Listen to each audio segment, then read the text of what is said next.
Halo Pak Ade, Halo Des. kita punya pertanyaan nih dari Mas Oki. Ya. Katanya seandainya hanya ada satu jawaban yang harus Pak Ade jawab mengenai tips awet muda, jawabannya itu apa Pak? Oke, berarti hanya satu, nggak boleh yang lain ya? Nggak boleh. Oke. Baik, jawabannya sebenarnya agak mirip juga dengan apa yang mungkin kebetulan nggak sengaja ketulis di baju saya ya. Jadi kalau getting old is itu itu is infosis, maksudnya adalah bahwa kadang-kadang menjadi tua itu membutuhkan satu penguatan hati. Orang yang hatinya nggak kuat menjadi tua itu makanya jadi stres. Karena kita attach dengan badan kita ya, kita melihat bahwa yang namanya keindahan, yang namanya kekuatan, yang namanya kehebatan, yang namanya mungkin ketampanan atau kecantikan itu pelan-pelan kan mulai pudar ya teman-teman ya. Nah pada saat itu kita kadang-kadang kehilangan diri kita, apalagi ketika kita membuat satu identifikasi diri kita sebagai badan kita ya. Jadi teman-teman sekalian, kita justru coba untuk melihat opsi gitu ya, cara pandang yang lebih menguatkan hati terhadap tua. Jadi saya sering katakan kepada teman-teman, apa yang membuat seseorang jadi nggak awet muda malah cepet tua gitu, ketika tua diasosiasikan sebagai sesuatu yang lemah, mungkin keriput, mungkin pelupa, mungkin rontok gitu rambutnya, mungkin apalagi dan lain-lain ya. Jadi ketika kita melihat tua ini sebagai sesuatu yang akhirnya melemahkan hati kita, otomatis kita tidak look forward terhadap tua. Yang ada kalau kita bisa jangan sampai tua, jangan sampai tua. Makanya kenapa akhirnya teman-teman mencoba berlari daripada hal tersebut, akhirnya melakukan berbagai hal untuk menahan yang namanya kemudaan kita itu, atau menghambat proses penuaan dengan berbagai teknologi yang nanti kita harus hidup dengan dampak sampingnya. Nah itu yang jadi tantangan tuh teman-teman ya. Bukannya kita nggak menghargai teknologi, tapi selalu pasti akan ada dampak samping kalau seandainya kita lakukan dengan secara unnatural. Kebalikannya ketika tua, kita punya pemaknaan hati yang lebih menguatkan. Tua itu artinya lebih bijaksana, lebih sabar, lebih mapan, lebih apa lagi Des misalnya. Kalau sehat mungkin enggak kali ya. Tapi kira-kira lebih apa biasanya kalau tua itu misalnya? Mungkin tua itu lebih pemaaf misalnya gitu ya, lebih bijak ya tadi ya disebutkan di sini dan sebagainya. Pada saat itulah akhirnya kita look forward terhadap tua, bahwa ternyata semakin tua itu nggak kenapa-napa loh teman-teman. Nah jadi ini hanya lebih kepada mindset, cara pandang kita terhadap yang namanya tua itu sendiri. Terlepas daripada kalau kita berbicara usia itu ada yang namanya usia biologis dan usia kronologis kan gitu. Nah kalau kronologis atau yang namanya kalender, otomatis makin hari makin tua kitanya. Cuma kalau kita berbicara usia biologis tergantung daripada apa? Ulah perilaku kita. Makanya kenapa perilakunya sehat, otomatis biasanya terjadilah pemaknaan yang namanya awet muda tersebut, atau yang dikenal dengan yang namanya anti-aging, yaitu adalah terjadinya proses penghambatan penuaan, karena kembali lagi tidak terjadi hal-hal ini gitu. Nah, kalau kita berbicara terjadinya hal-hal ini, biasanya tua itu disebabkan karena apa? Kembali lagi teman-teman sekalian, ingat yang namanya 5 pemegang komposisi tubuh kita. Ada apa aja deh? 1, cairan. 2, ada yang namanya organ. 3, yang namanya 4, yang namanya dan yang kelima yang namanya lemak. Nah, jadi teman-teman bisa lihat di sini. Jadi cairan diseimbangkan, organ tubuh disehatkan. Nah, tulang itu hanya akan kuat kalau otot dikencangkan. Jadi ototnya harus kencang, tulangnya akan kuat. Ototnya nggak dikencangkan, tulangnya maka akan lemah. Nah pada saat itulah ketika ototnya kuat, tulangnya kencang. Nah pada saat ototnya kencang, tulangnya kuat. Nah pada saat itulah makanya kenapa gerak kita itu menjadi normal, sehingga potensi untuk lemak menjadi meningkat itu berkurang. Nah yang terjadi adalah masalahnya ototnya tidak dilatih. Maka tulangnya lemah, geraknya sedikit, makanya lemaknya meningkat. Nah lemak meningkat itu sekali lagi, lemak itu adalah bukan cause, bukan penyebab, tapi lemak itu adalah fact adalah yang disebut yang namanya akibat. Nah, kenapa akibatnya jadi berlemak? Nah, biasanya nanti kita akan cari tahu ternyata yang kena adalah apa. Berbagai hal yang menjadi permasalahan hari ini yang disebut yang namanya komorbiditas. Kalau kita berbicara terjadinya prematur kematian atau terjadinya keterjangkitan atau terjadinya ketidakmampuan untuk sembuh ketika gula darahnya problem, tekanan darahnya problem, apalagi trigliseridanya problem, kolesterolnya problem, darahnya kental, dan seterusnya dan seterusnya. Inilah yang akhirnya menyebabkan terjadi, kalau teman-teman tahu, itu disebut dengan namanya penyakit metabolisme yang berhubungan dengan biasanya jantung dan pembuluh darah. Nah, jadi kesimpulannya apa jawaban saya kalau seandainya menjawab satu pertanyaan aja yang boleh menjadi tips awet muda? Jawabannya adalah adanya di sini. Yaitu adalah yang disebut dengan yang namanya pengencangan otot rangka. Tipsnya adalah latihan beban. Kenapa latihan beban menjadi begitu krusial, menjadi begitu penting? Karena hubungannya dengan komposisi tubuh.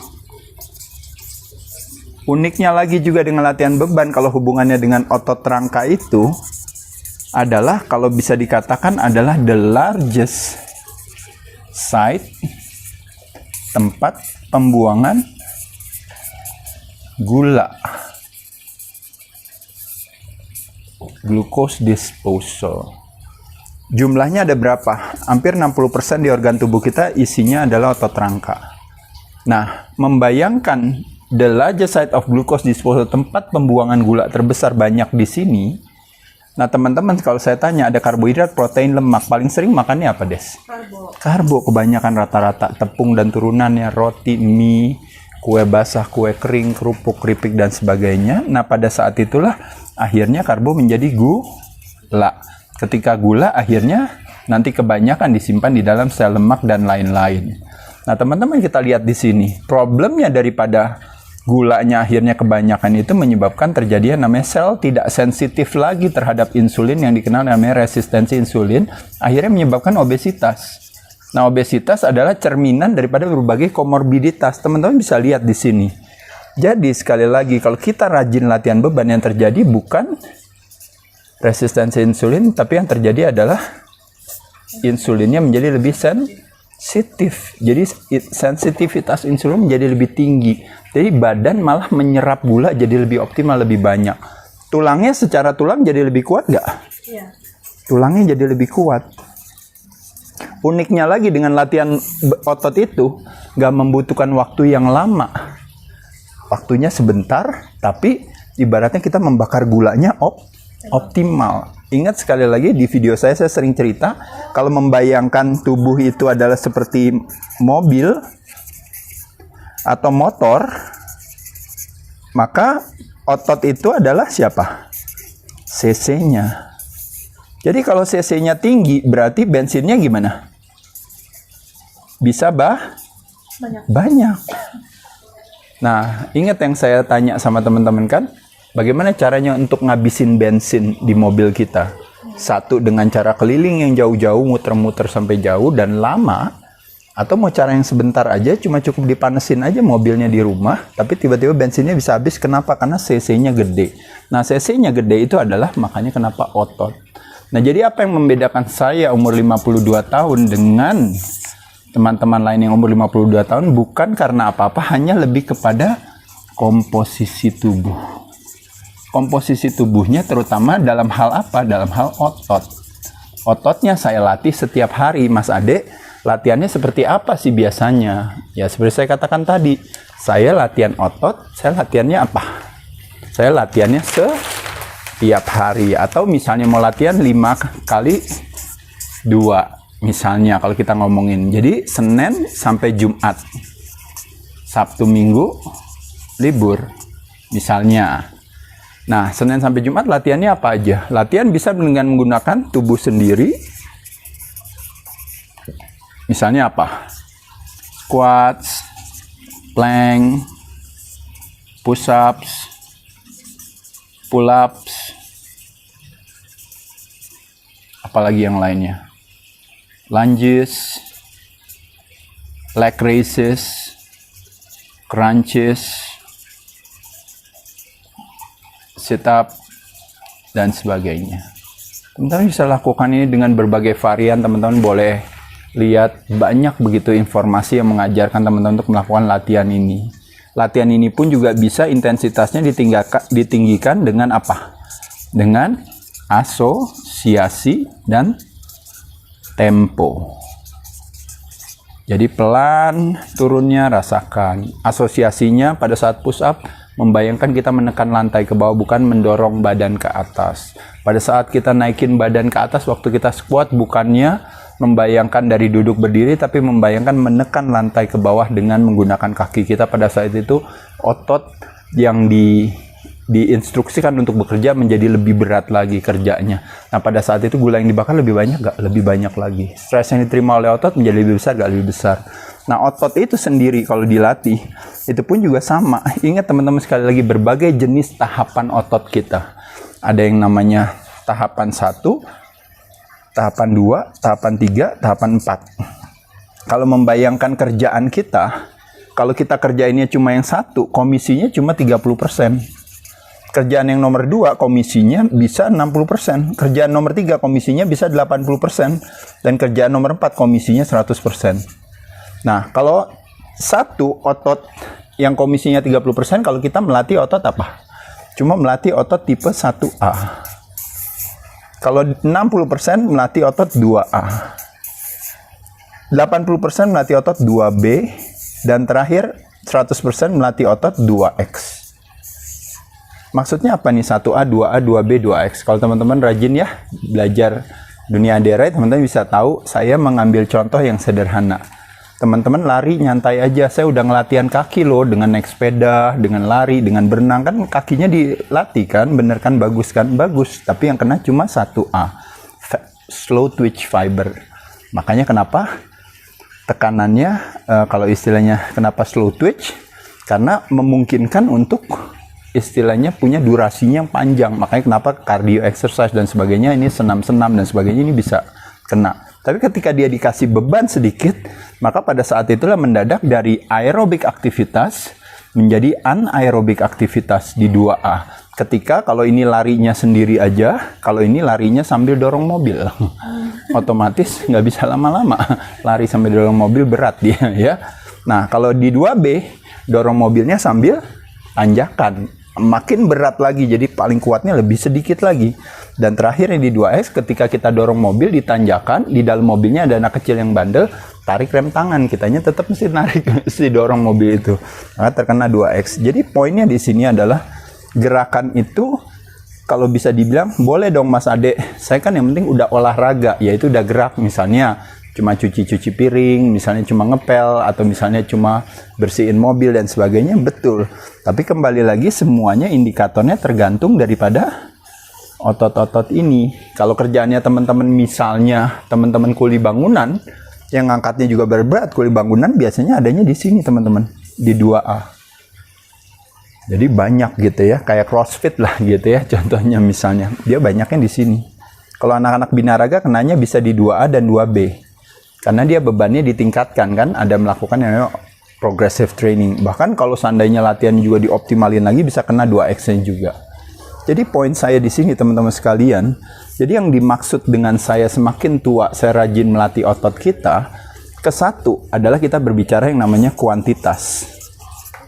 Ya, jadi setiap hari dilatih ototnya, misalnya dalam 5 hari sekali, 5 hari seminggu. Nah, kedua yaitu adalah kualitas. Jenis otot mana yang kita latih di sini.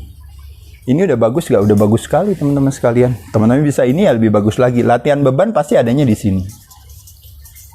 Kalau teman-teman latihannya lebih banyak cardio exercise atau apa ya mungkin lebih banyak di sini. Tapi kalau teman-teman kombinasi cardio dan ini bisa kenanya di sini. Jadi antara 2 dan 3 inilah biasanya teman-teman kalau bisa kita jadikan sebagai indikator atau parameter untuk kita bilang bahwa saya sudah melatih otot saya. Jadi saya bilang udah melatih otot saya, yaitu adalah ini. Nah, sama kayak teman-teman lakukan gerakan yang sederhana. Saya bilang kalau menggunakan tubuh sendiri, lakukan misalnya setelah sholat, lakukan beberapa set. Misalnya push up aja udah 3 set, itu yang saya pilih, silahkan. Atau nanti setelah sholat selanjutnya lagi, misalnya saya mau ganti lagi, saya mau cuma squat aja, saya mau plank aja dan sebagainya. Teman-teman ingat di sini strateginya waktu kita latihan otot, bukan cuma dalam hal pendekatan otot yang kita latih, tapi juga dalam hal kalau kita tanya berapa banyak otot yang terlibat. Otot yang paling banyak terlibat atau paling banyak kalau kita latih itu adalah per body part beda-beda dong, bener ya? Nah, otot yang paling banyak di badan kita adalah otot apa? Back dan legs. Nah, jadi teman-teman kalau rajin back dan legs, otomatis porsinya akan lebih gede lagi, akan lebih besar. Jadi paham ya teman-teman sekalian ya. Itu jadi sekali lagi menyenangkan kalau seandainya kita rajin latihan pengencangan otot rangka, apalagi ketika usia kita semakin meningkat. Selain itu juga kita juga masalah-masalah seperti diabetes tipe 2, punya masalah tekanan darah yang terlalu tinggi, punya masalah dengan resistensi insulin dan sebagainya, itu semua bisa diatasi dengan rajin latihan beban, termasuk juga terjadinya osteoporosis atau osteoartritis ya. Nah, jadi sekali lagi teman-teman sekalian, kalau latihan beban dengan menggunakan alat bantu, berarti kalau teman-teman punya dumbbell, barbell, punya kabel di rumah, bagus gak? Ya lebih bagus lagi. Kalau teman-teman pergi ke fitness center, pusat kebugaran, di sana ada yang namanya sumber daya alat, ada yang namanya sumber daya manusianya. Ngajarin caranya kepada teman-teman, alatnya lengkap. Makin bagus lagi gak? Makin bagus lagi, sama seperti teman-teman pergi ke universitas sekolah. Di rumah bisa gak belajar sendiri? Bisa. Kursus bisa gak? Bisa. Tapi kalau teman-teman sekolah ke pusat edukasi, education center. Nah, pada saat itu teman-teman akan mendapatkan apa? Sumber daya fasilitasnya di sekolah dan juga sumber daya manusianya. Dosennya, rektornya, dekannya, lalu penelitinya, lalu juga teman-temannya juga sekalian. Jadi surroundingsnya memungkinkan kita untuk jadi lebih cerdas lagi. Jadi sekali lagi teman-teman, kalau saya suruh menjawab pertanyaannya, kira-kira apa sih yang paling bisa dijadikan kunci nomor 1? Jawabannya adalah yuk teman-teman, tidak ada kata terlambat untuk memulai latihan pengencangan otot rangka. Yang sering saya katakan, 30 tahun ke atas, per 1 tahun terjadi penurunan 1%. Ini cuma bukan teori, bukan apa, ini hanya cuma kayak semacam fenomena atau semacam sesuatu yang itu pun juga nggak perlu diambil di hati karena nggak semua orang juga kayak gini, tapi ini hanya kayak kita melempar aja bahwa bayangkan kalau 1% kita kehilangan lean body mass atau massa otot atau yang dikenal dengan nama LBM, ini setara dengan 1-3% fungsi. Makanya kenapa kalau teman-teman tahu, ketika terjadi umurnya jadi seperti saya 52 tahun, terjadi penurunan 22%, setara dengan penurunan 66% fungsi. Up to ya. Artinya apa? Yang tadinya kakinya bisa lari, kakinya susah lari. Yang tadinya bisa ngangkat koper, ngangkat kopernya susah. Yang tadinya di pesawat bisa taruh bagasinya sendiri, minta tolong sama pramugarinya. Yang tadinya mendarat dari airport di terminal nomor 23 bisa jalan sendiri, sekarang harus nungguin bagi ya buat untuk supaya ngangkat kita. Karena hal itu terjadi karena apa teman-teman? Karena terjadinya penurunan fungsi ini. Ditambah lagi dengan yang paling unik adalah apa teman-teman sekalian? Dari yang beratnya 60 waktu lagi muda, sekarang beratnya 80-an. Wanita yang tadinya waktu masih gadis beratnya 40-an, sekarang 60-an atau bahkan 70-an. Nah, terjadi kenaikan 20 kg. Setara dengan galon yang dibawa setiap hari oleh badan kita kemana-mana. Wajar gak kalau seandainya di sini tekanan darahnya problem, gula darahnya problem, jantungnya kerjanya lebih berat atau lebih ringan, Des? Lebih berat. Apalagi yang lainnya? Pinggangnya masalah gak? Ya. Nanti teman-teman akan ngebahas soal macam-macam nanti di sana soal pinggang. Lututnya masalah gak? Masalah juga, nanti ngomongin soal lutut juga. Karena apa? Karena kelebihan berat badan. Jadi oleh sebab itu jawabannya adalah The more muscle we have, the more calorie we burn.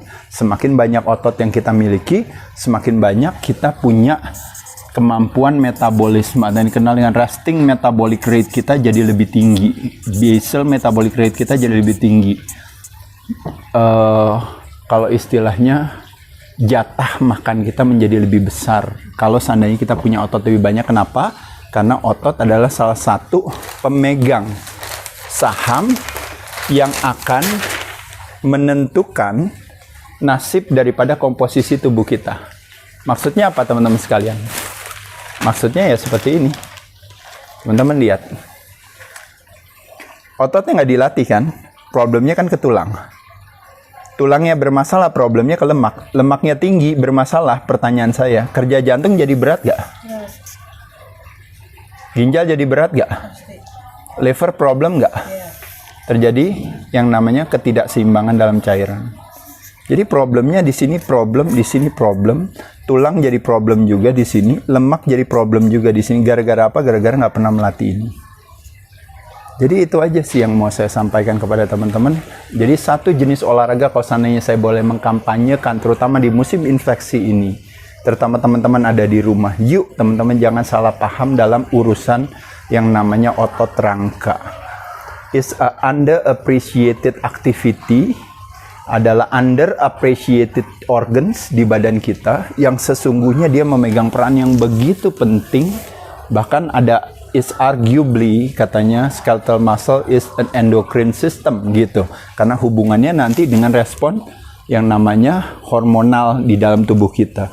Jadi teman-teman sekalian, kelihatannya sederhana, tapi sekali lagi permasalahan orang tua selalu yang disebut dengan namanya sarcopenia, obesity.